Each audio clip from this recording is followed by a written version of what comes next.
আসসালামু আলাইকুম, আমি রোজামণি। রোজাস মম গ্যালারি উইথ কুকিং চ্যানেলে আবারও সবাইকে স্বাগতম।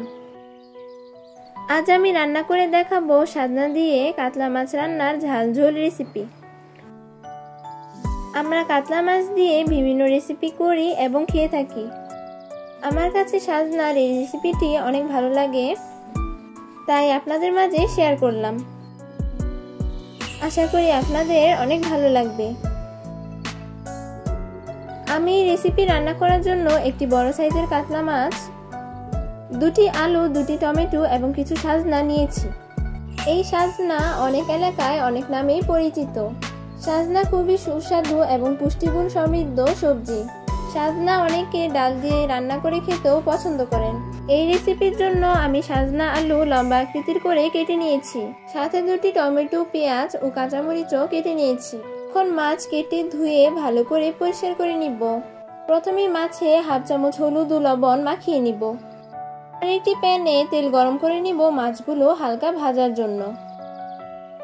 বেশি কড়া করে ভাজা যাবে না, তাতে মাছগুলো শক্ত হয়ে যায় এবং খেতেও ভালো লাগে না। আমি এখানে 8-10 পিস মাছ ভেজে নিলাম। মাছ ভাজা হয়ে গেলে একটি প্লেটে উঠিয়ে নিব। এবার একটি প্যানে তেল দিব এবং তেল গরম হলে কিছু আস্ত জিরা দিব ফোড়নের জন্য। এবার পেঁয়াজ কুচিগুলো ছেড়ে দিব এবং বাদামি করে ভেজে নিব। এরপর লম্বা করে কেটে রাখা আলু দিব এবং কিছুক্ষণ ভেজে নিব। এবার হাফ চামচ হলুদ গুঁড়ো ও স্বাদমতো লবণ অ্যাড করব। এখন হলুদ এবং লবণ আলুর সাথে ভালো করে মিশিয়ে নিব এবং কিছুক্ষণ ভাজবো। এবার হাফ চামচ রসুন বাটা, সামান্য আদা বাটা অ্যাড করব। আদা এবং রসুনের পেস্ট ভালো করে আলুর সাথে মিশিয়ে নিব। এই সময়ের মধ্যে আলু মোটামুটি সিদ্ধ হয়ে আসবে। এবার কেটে রাখা সাজনাগুলো অ্যাড করব। রান্নার এই পর্যায়ে কেটে রাখা টমেটো কুচি এবং কাঁচামরিচ কুচি অ্যাড করব। এবার 1 চামচ মরিচ গুঁড়ো, 1 চামচ ধনিয়া গুঁড়ো অ্যাড করব এবং ভালো করে মিশিয়ে নিব। সবজিগুলো মোটামুটি ভাজা হয়ে গেলে এবার পরিমাণ মতো পানি অ্যাড করব। পানি অ্যাড করার পর সবজিগুলো ভালো করে নেড়ে নিব। এবার ঢাকনা দিয়ে ঢেকে রান্না করব 8 থেকে 10 মিনিটের মতো।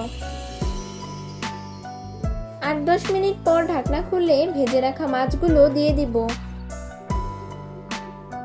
খুন্তি দিয়ে নেড়ে মাছ এবং সবজি ঝোলের সাথে ভালো করে মিশিয়ে নিব।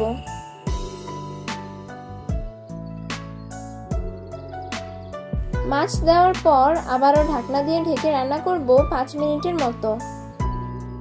এবার ঢাকনা খুলে জিরা গুঁড়া অ্যাড করব এবং চুলা থেকে নামিয়ে নিব। এবার রেডি সাজনা দিয়ে কাতলা মাছের ঝাল ঝোল রেসিপি। পরিবেশনের জন্য একটি বোলে ঢেলে নিলাম। এই গরমে একটু ঝোল তরকারি খেতে অনেক ভালো লাগে। আশা করি আপনাদেরও অনেক ভালো লাগবে। আজকের এই রেসিপিটি কেমন হলো তা অবশ্যই কমেন্টে জানাবেন। আবারও হাজির হব নতুন কোনো রেসিপি নিয়ে। সেই পর্যন্ত সবাই ভালো থাকবেন, সুস্থ থাকবেন। আল্লাহ হাফেজ।